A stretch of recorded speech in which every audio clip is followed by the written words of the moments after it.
So, good evening, and welcome along to another big show here on NVTV. Coming up on the show this week, we'll have live music from singer-songwriter Anthony Toner. We'll be finding out about this year's Harmony Live Festival in Hollywood. We'll be joined by organiser Mary Jackson and Terry Sharpe from The Adventures. We'll be talking crime fiction on the show this week as well, and finding out about Belfast's International Crime Fiction Festival, which runs later on this week. But starting things off, and a young lady who is the accordion-playing star of Irish country music. It's Olivia Douglas. How are you? I'm good, Robin. How are you? Very well, thank you. That's Welcome good. to the big show. Thank you very much for having me. Great So to the be last here. few years, you've just suddenly emerged from nowhere, and your career has suddenly gone from there to performing all over the place, hasn't it? Yeah, you know, I suppose the start of it for me, Robin, was Glortira Yeah. on TG Cahir. Sandy Kelly was my mentor, so that was the start of it, and I recorded my first album. And you know, I recorded my first album singing, and it was funny because everybody expected it to be the accordion, but no, it was singing, and a lot of people didn't even know I sang. So yes, it was all very quick, you could say, yeah. So what about having Sandy Kelly then for a mentor? That's not a bad way to start either, is it? And yes, exactly. I mean, she's a legend, Yeah. you know, and for someone that was sang with Johnny Cash and all the greats. Yeah, she was lovely, and you know, we're great friends to this day, and she'd do anything to help you. So it was great to have her. Great to have her. So what about appearing on that show? Was it a lot of stress? Stress? Oh, it was, because I was totally new to all that. Totally new. I had barely sang in front of a crowd, never mind cameras, and but it was a great experience, do you know, but it taught me a lot, do you know, so it was a great stepping stone. But it was very stressful, let me tell you. And it's great to get singing with a live band as well, isn't it? Oh, great, you can't beat it. The buzz, it's absolutely brilliant. And, you know, and I mean, you have great musicians behind you, do you know, so. So tell us how you got started in the music industry. I mean, it was the age of 5 you picked up the tin whistle, didn't you? Yeah, I started when I was 5 years. You know, there was always accordions, I won't say thrown around the house, but you know, there was one on the couch here and there, and my great granny played the accordion, my granny, and my daddy can belt out an old tune. So I started off on the tin whistle, and then I learned the button accordion and then the keyboard as well. But I actually never got lessons on the keyboard, I just picked it up by ear, so I don't know whether I can play it right at all anyway, but I do try anyway. But I got lessons on the button accordion. And then your family owned a bar, didn't they? So there was always live music around you from an early age, wasn't there? The pub is still there, yeah. So there's still music every Saturday and Sunday night, and it's a little dance floor, so it's a nice homely little pub. But sure, I was reared with it, you know. Actually, Mike Denver, before he became famous, as to say, he played there with his mum and Seamus Shannon, PJ Murray, so loads of you know, he did have, Daddy had good music every weekend, you know, so. And were you one of these kids who always wanted to get up and take the microphone and entertain everybody? It was not so much singing, it was always the accordion again, do you know. I mean, I remember when Seamus Shannon was playing there, I was just sitting, I can picture it still, I was just sitting there and he was there playing the Sally Gardens, and I was mesmerised by these fingers going 90. And yeah, I was always playing the accordion in the pub, and then in later years I started singing. I believe the first song that you learned was Blanket on the Ground. Yeah, good old Philly song, Blanket on the Ground, yeah, and sure, to this day I'm still singing it, and it goes down so well. Yeah. No matter where you sing that song, it just goes down so well. And of course, years later then, it must be great to, on certain times, share a stage with Philomena. She's like a mammy to me. Ah. That is the truth. She is really like, and I remember like when Daddy would be having music in the pub, a lot of the bands that played there would have played with Philomena in her band down through the years. And I used to be saying to Daddy, get Philomena's number. I want to ring her. And he did. We got the number anyway, and I rang her, and sure, stop. I was delighted to be talking to her on the phone, and then to know her now so well and to just have her as a friend is great. Yeah. The country music scene, I mean, as always, is so big here in Ireland, and it continues to get bigger. Do you think it's going to continue even to get bigger, or do you think there'll come a time where it might kind of die off a little bit? Well, I suppose like everything does get its, you know, gets its term or whatever, but there's so many coming up. You know, there is a load of even females coming up, and there hasn't been that many. Because for a while there wasn't. You know, there was always the guys coming up, and there was still the likes of just Philly and Susan out there and nobody else. But no, they're creeping up, do you know, so I don't think it'll ever die. Okay. I don't think it'll ever die. It's always going to be there. And songs like Blanket on the Ground will Oh, sure, always be that'll never there. die anyway. That'll never die, that's for sure. That's for sure.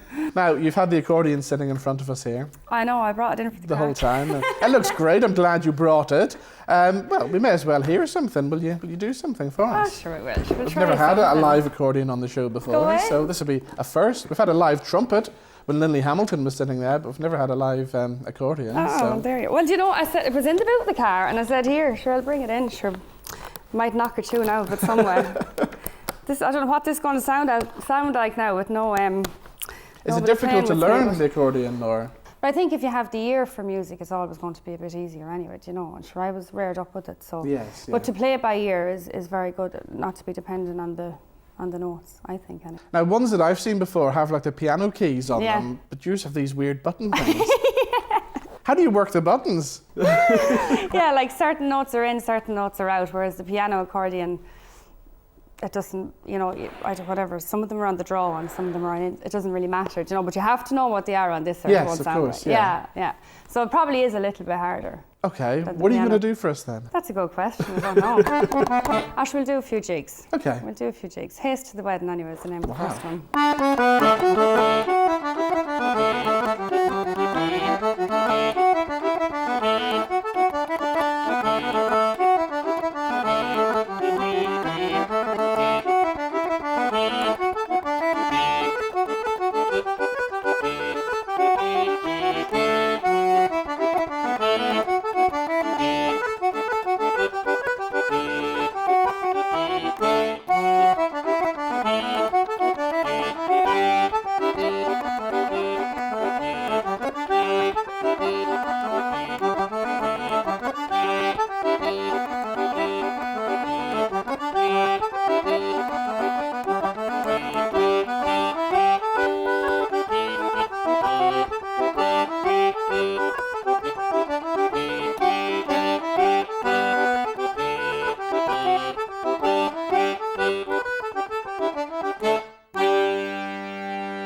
Wow, that was amazing. We are now. Brilliant. Well, Olivia, it's been great meeting you. Well, thank you so much for having me on the Thank show, you for Robin. joining Great us. to meet you. And the very best of luck with the new record and Thank everything you very else. much. Thank Thanks a you. million. Thank you. Right, time for some live music and a man who's back with a brand new album. You're going to hear one of the tracks now. So here is Anthony Toner.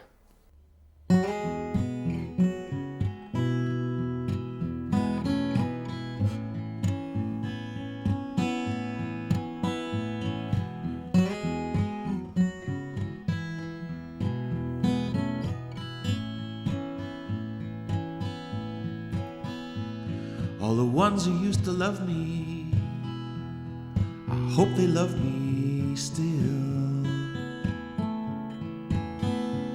They have blessed me with forgiveness, and I hope they always will. In cruelty and jest, I wasn't at my best.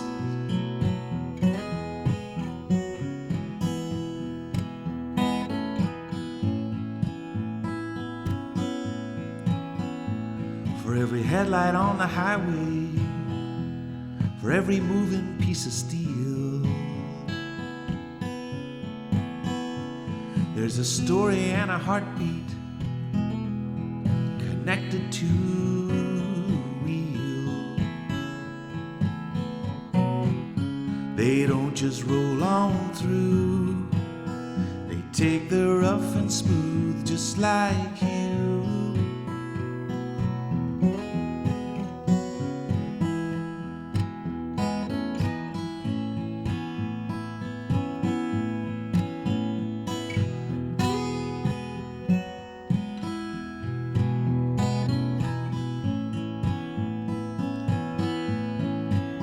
It was a heartless thing to say, and I can still see you walking away, and I carry it to this day.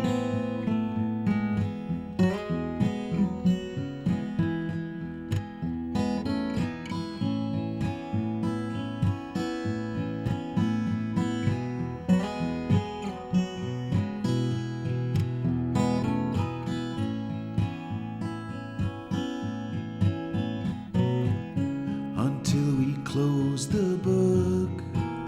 I'll never let myself off the hook.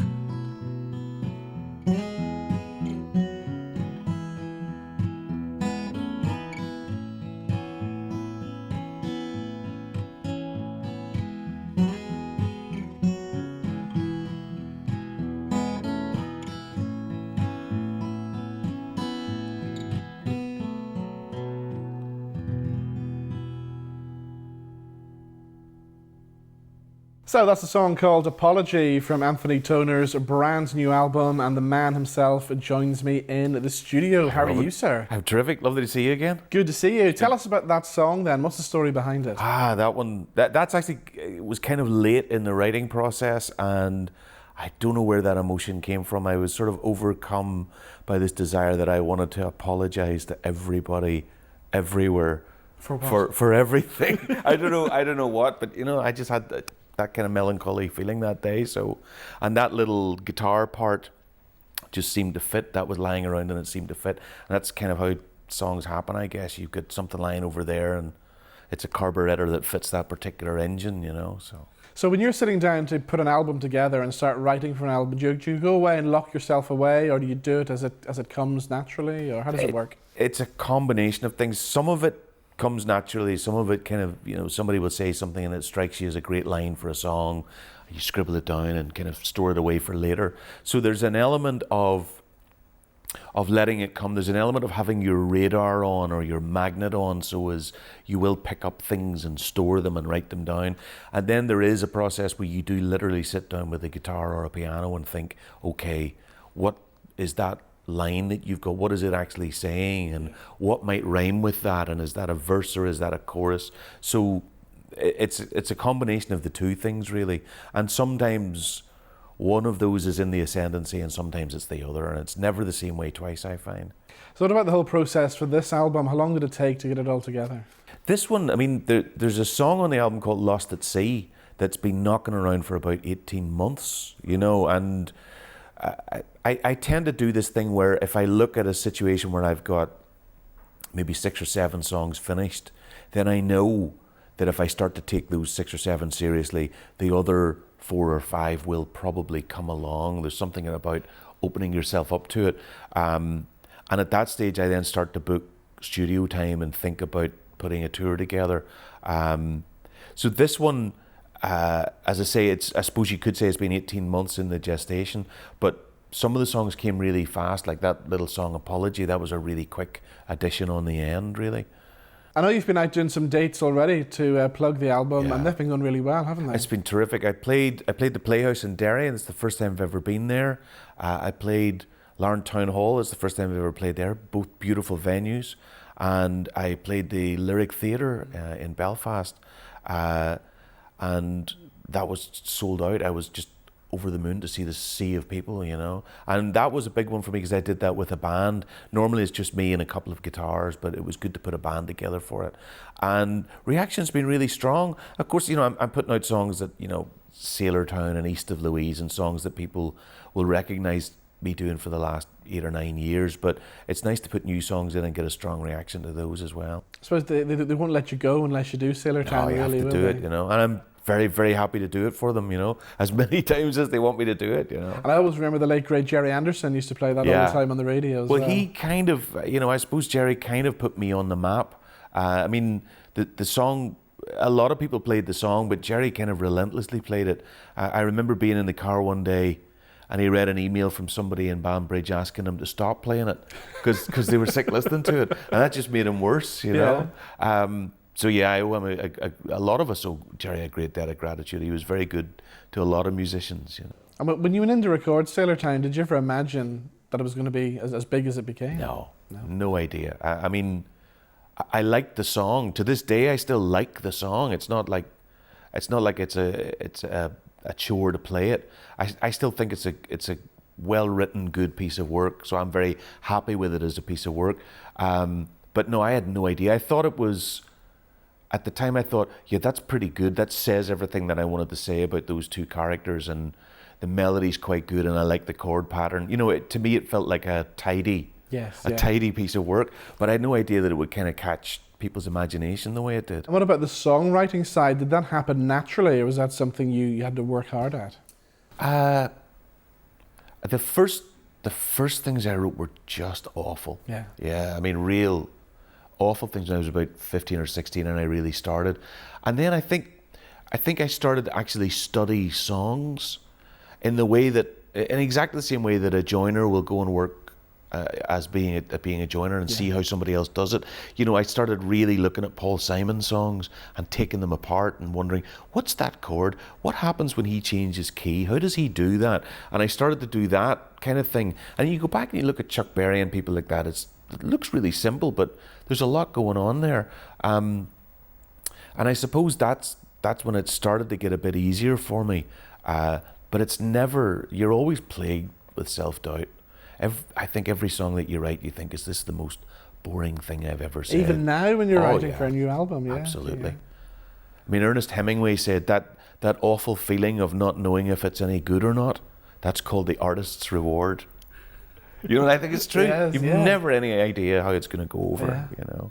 We were talking off the air there as well about some of the people you've toured with and worked with. Yeah. Barbara Dixon was one. Yeah, that's been a wonderful experience. The last maybe 4 years I've been doing some dates with Barbara, and it's been either a little cluster of 2 or 3 dates where I would open the show as her special guest, or it's been a tour for maybe 2.5 weeks, and that's been fantastic. First of all, because it's Barbara Dixon, you know, and I was a fan, you know, when I was, you know, 12 or 13 watching her on the Two Ronnies and on Top of the Pops and whatever, you know. I always thought the songs were great and her delivery was great, but also, to be mercenary about it, it's the fact that if I opened for Barbara Dixon in, I don't know, Lytham St. Anne's or something like that, I get the chance to go out and play in front of 350 or 400 people who've never heard of me before. It's a whole new audience for me, night after night, and that's, for somebody in my position, that's an amazing opportunity. And do you enjoy the travelling, the whole life on the road, man? You know, Robin, I really didn't think that I would, but I kind of got into the rhythm of it. Again, it's kind of civilized. It's not like, it's not like I'm driving around with a bunch of people who drink every night, you know. It's a pretty civilized bunch of people, and we're staying in pretty nice hotels most of the time. So it's a good experience. It's a comfortable experience.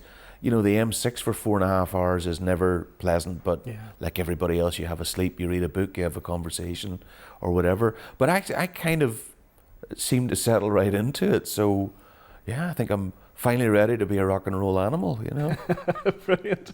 We got some tour dates to plug. I know the 8th of March is the next concert. Yes, I'm in isn't it? Downpatrick at the Down Arts Centre. It's a lovely venue. And then I'm back on the 29th of March in the Courtyard Theatre in Newton Abbey, which is a lovely venue. Terrific I love venue. It, yeah. Well, we were just saying earlier on that it seems to have really, really come into its own as a terrific music venue. I also play it occasionally with Ronnie Greer's blues band, and we always get a really good crowd. So hopefully they'll come out and see me solo as well. Okay, you're going to do one more before you go. What are you going to do for us this time? I'm going to do the old favourite. I'm going to do Sailor Town. Oh, brilliant! Well, if I can't get away without playing it live, I should do it here as well. Exactly, Anthony. The best of luck with the album. Thanks, and the Rob. tour. Pleasure Thank to see you again. So here we go with my favourite, Sailor Town. Ladies and gentlemen, here is Anthony Toner.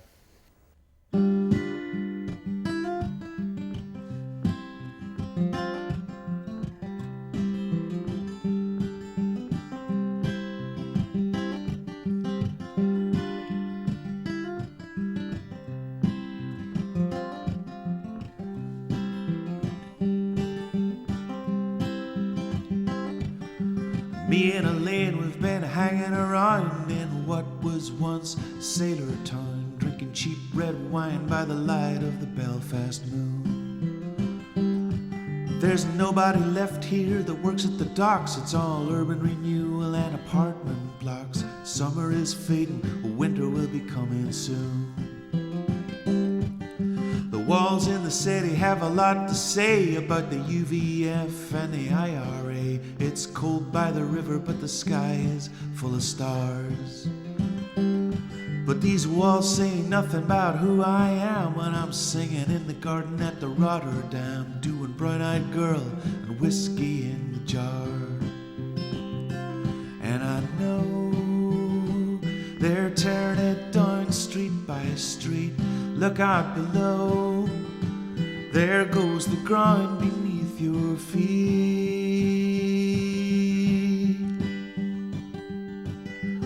Lane's mother thinks I'm some kind of crook. She meets me at the door with a dirty look. My welcome run, they're starting to wear thin. 'Cause I promised everybody I would knuckle down, but my grades weren't good enough this time round. All my time runs out in the end.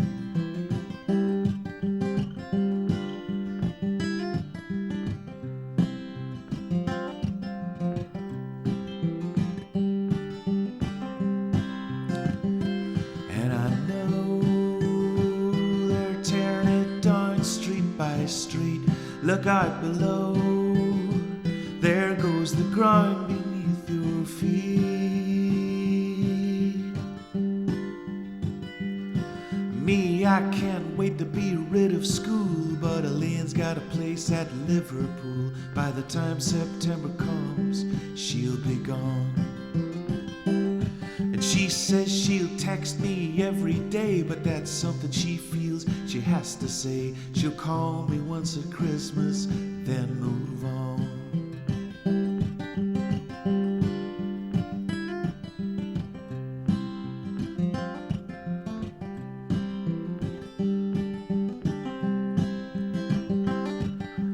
Me and Elaine, we've been hanging around in what was once Sailor Town.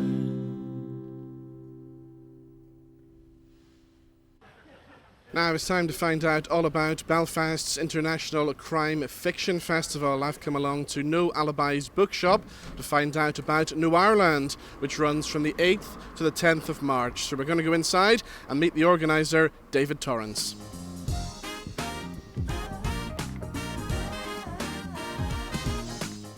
Okay, so David, the festival's been running for quite a few years now. Tell us a bit about the background to it.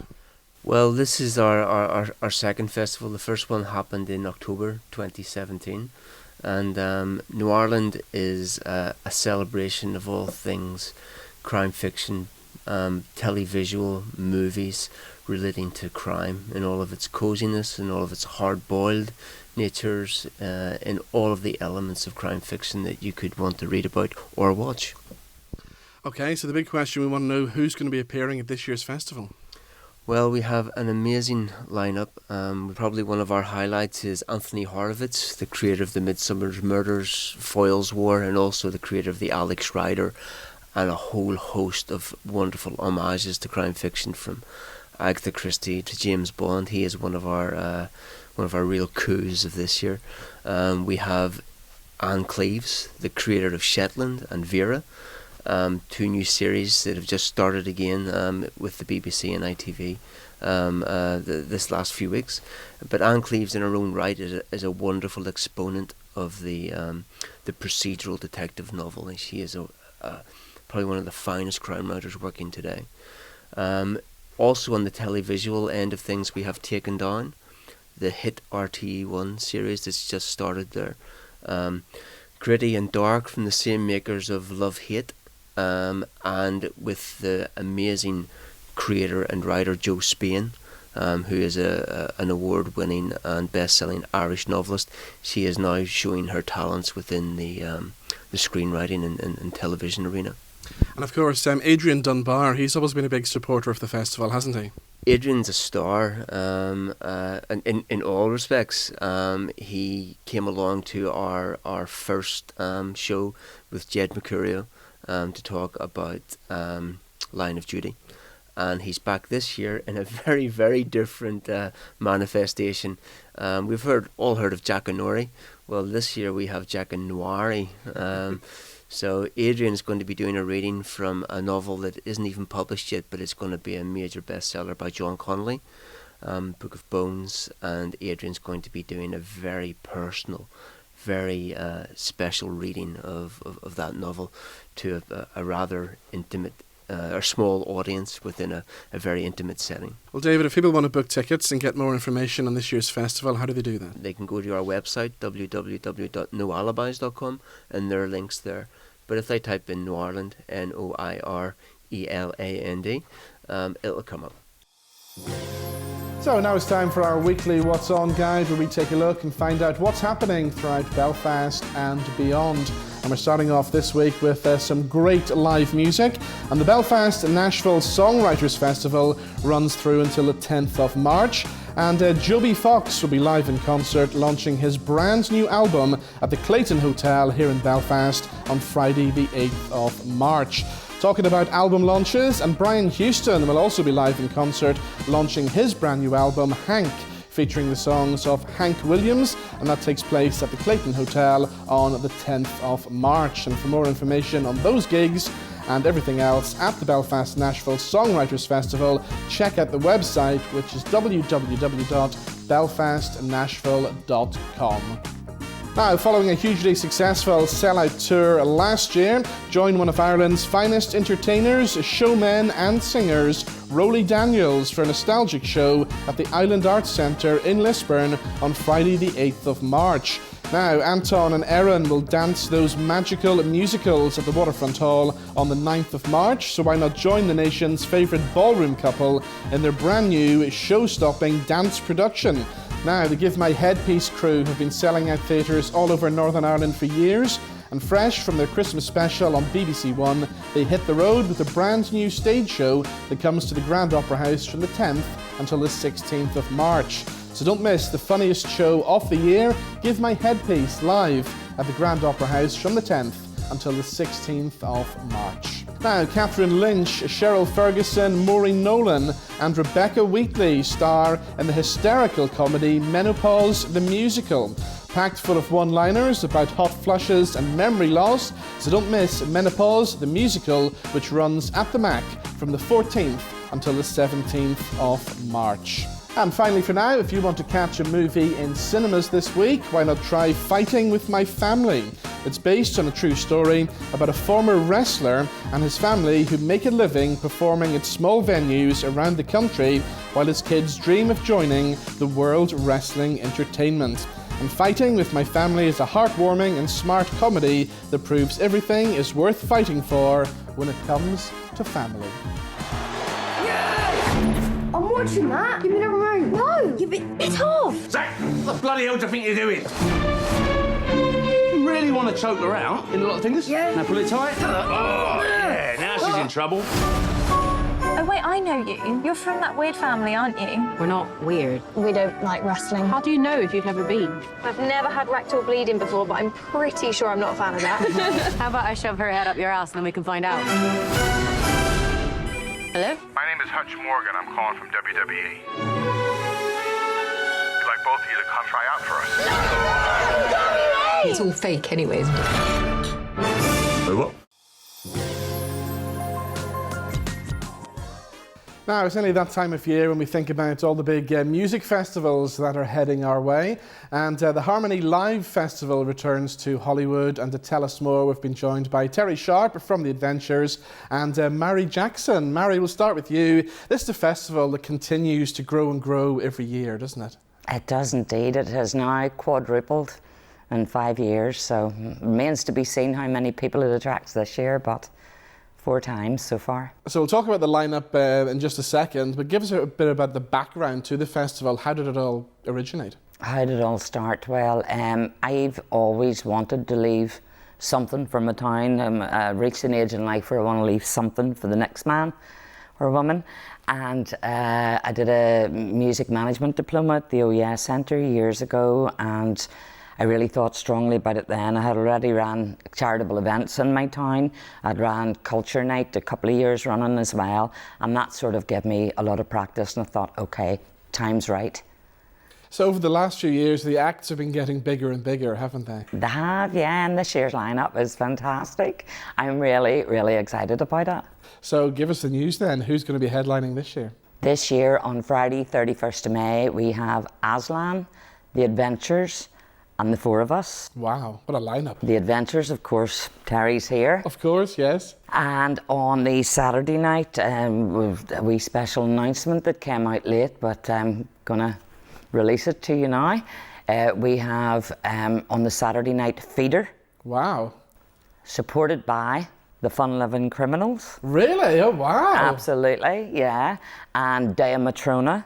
Yes, you're brilliant. You know the girls, they're yes. fantastic. All those acts are fantastic. Yeah. And then on Sunday, backed by popular demand, we have Alabama 3, supported by Villiers and the Villains. Brilliant. So, great lineup. Oh, Friday night we also have Kieran Lavery. Yes.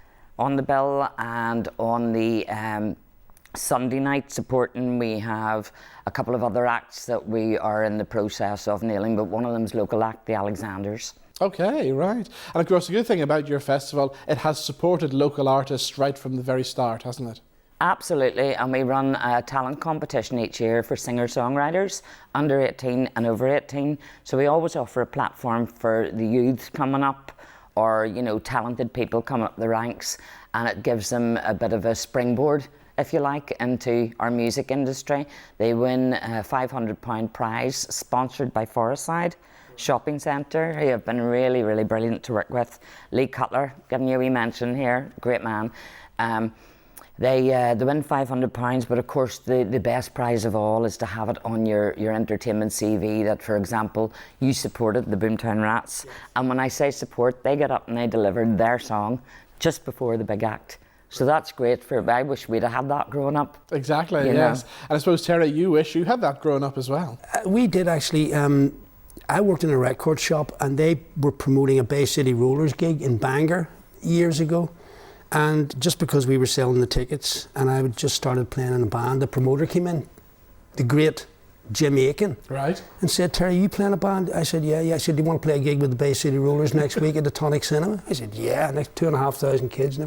So sometimes it gets, we got a lot of work from that, and it was lucky for us, you know, but by and large you have to scratch around. So Terry, things are going great for you. The adventures seem to be happening all over again, really, doesn't it? It's weird. I suppose it's the 80s kind of revival. People can't get enough of it, you know, and it was. We did 2 shows at the Empire earlier this year, and it was just amazing. You know, I think listeners to my radio show are probably fed up listening to me saying how great it was. But so far, it's been the gigs of the year. It was the start. It was terrifying for us to start off with and then just sort of everybody showed up and they sing along with the words of the songs. You know, from album tracks. You know, yeah. So it's as much as a surprise and inexplicable in a way for us as it is. I just don't know. I suppose people, I don't know, they're getting into their 50s and maybe a bit older. They maybe have got a bit of disposable income now that they can sort of pay money for tickets and go to see people like this. But no, it was very, very enjoyable. It was great to sing. To me, you're sort of halfway through singing those songs again, you think, oh yeah, we were a good group, you know? Because at the time when you're in it, and recording it and doing it over and over and over again, and then doing, like, when you're on tour doing the shows, you don't really get a chance to stand back from it and appreciate it, you know? But when you're recording, say, a song like Broken Land or Drowning in the Sea of Love, you must have known at the time, wow, there's something special about these songs. No, do you know, probably at the beginning when you're demoing it, you think, oh, that's nice, you know, but it's in among a load of other pieces of work that you're doing as well, so you don't really get a chance. Part of your brain thinks, well, that's a nice change, that's a nice chord change, yeah, we can work with that, but you don't get the kind of distance from it that you get when you come back 20 years later and you're rehearsing the songs again. You think, Jesus, that was really good. Or what you can do is with a couple of the songs we thought, we didn't quite get that right, we'll just fine-tune the arrangement a little bit. So there was a wee bit of that. So you never actually finish a song, you know what I mean? We could have remixed that better, couldn't you know? So, but yeah. It must have been a great feeling at the Empire gigs to hear the audience singing Sea of Love back at you. Yeah, and surprised that they were able to remember the words, because I had to get the album sleeve out and look them up and sort of get a magnifying glass, because you don't get an album sleeve now, it's just a CD. Yeah. So I had to get a magnifying glass out and sort of relearn the lyrics, you know. So Terry, is that the adventures back now? Is there more gigs going to be lined up for the year? Well, I mean, it depends. It'll be nice to do this one because obviously it's a festival. There's a lot of other acts on, so it won't be just people coming to see us. It'll be music lovers, you know, and hopefully the weather will be great. And fingers crossed on that one. No, we're really looking forward to it. Well, Mary, tell us how we can all get our tickets then for the Harmony Live Festival. Yep, you can go to We Got Tickets online. There's a weekender ticket up there for grabs with the £10 saving on it so far, and there are also early bird tickets up there, but they are selling quite well, so we'll be back to normal price soon. So We Got Tickets, and then if you want your physical ticket, we will have printed tickets for sale from Gary's Barbershop, that's my husband, on the High Street in Hollywood, and also Homebird Cafe in Hollywood, who have been really, really supportive of our festival. All right, so we'll get the dates in our diary now. What's the dates? The dates are Friday 31st of May, right through until Sunday the 2nd of June. We're going to give them a little taster now of what they can expect at the festival, because I can't think of a better way to finish the show than finishing with a live session that we recorded in here just before Christmas with yourself, with Pat and with Connor. So here we go, ladies and gentlemen, to play us out this week. Here are the adventures live in the studio with Broken Land. See you next week.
They breed mistrust and fill my heart with dread. When did the boy become a man and lose his life to learn? So much confusion to this plan. These times are not changing. Show me the love to keep us together. Open up your hearts, don't turn me away. Comfort me through this stormy weather, where I stand. And I see a broken land.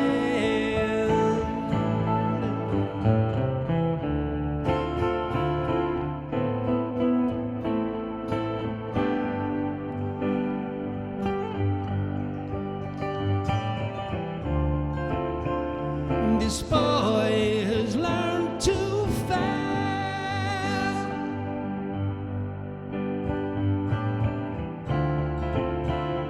In times like these, to cry seems so absurd. His own life's crisis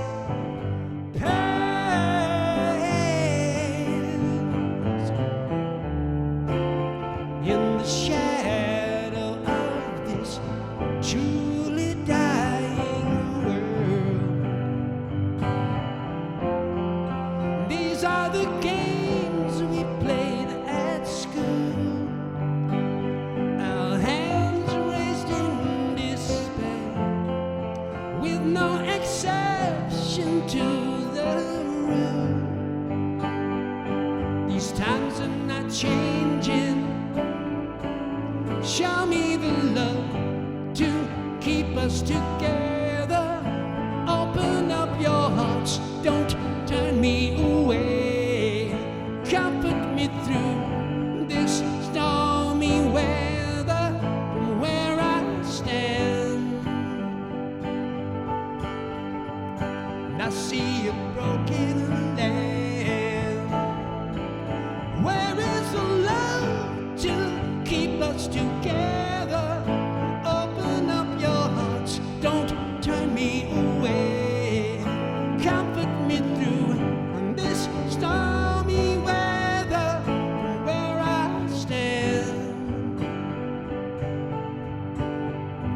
I see a broken lamb.